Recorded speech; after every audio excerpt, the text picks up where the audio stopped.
We're here with Dick Carlson of the Nisswa Area Historical Society.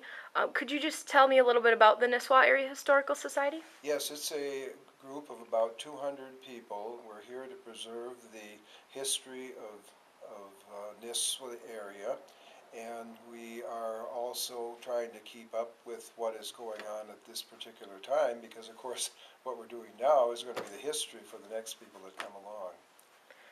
Could you tell me about the Pioneer Village? The Pioneer Village is a group of log houses and some clapboard. We have a school that was built in 1895. It was used until 1950, if you can believe that. We have a bank building that's next to that. We have 4 homesteads. One is the Pillager Homestead, which of course was in Pillager, Minnesota. The other ones are immigrant homesteads.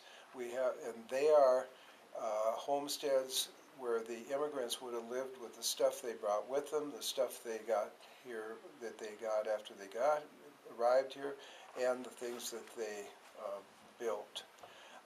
We have a German homestead, a Norwegian homestead, and a Swedish homestead.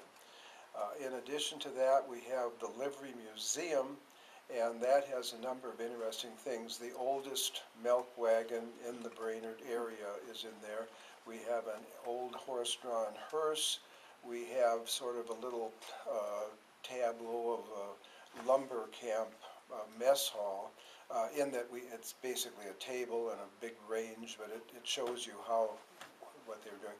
And we have sort of a textile display in there, and we have an excellent collection of immigrant trunks, and many of our families started with the immigrant trunks, some very plain, some painted very elaborately.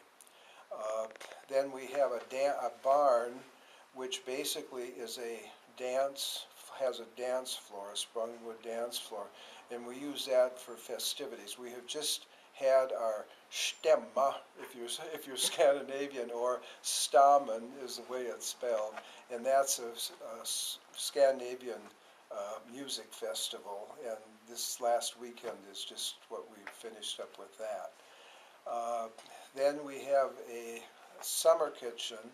A summer kitchen is what the early people used because they had to fix everything to last all winter, and when you did it in that small little log cabin you lived in, first of all, you didn't have room for it. Secondly, it would get so hot, and also if you were luxurious enough to have a summer kitchen, that's where you did that stuff. She would be out there in between stirring the soup or stirring the stuff she was preparing. They would bring the loom out there and the spinning wheel, and then she would do that kind of stuff in between times, because in those days you didn't just get something in a bag and drop it in the hot water and do it. You would have to cook stuff for long periods of time.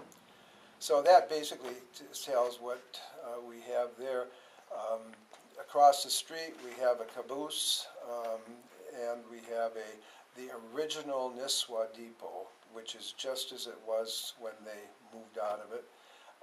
Then in here we have the History Center, and these are all framed, interesting pictures of the area of times past.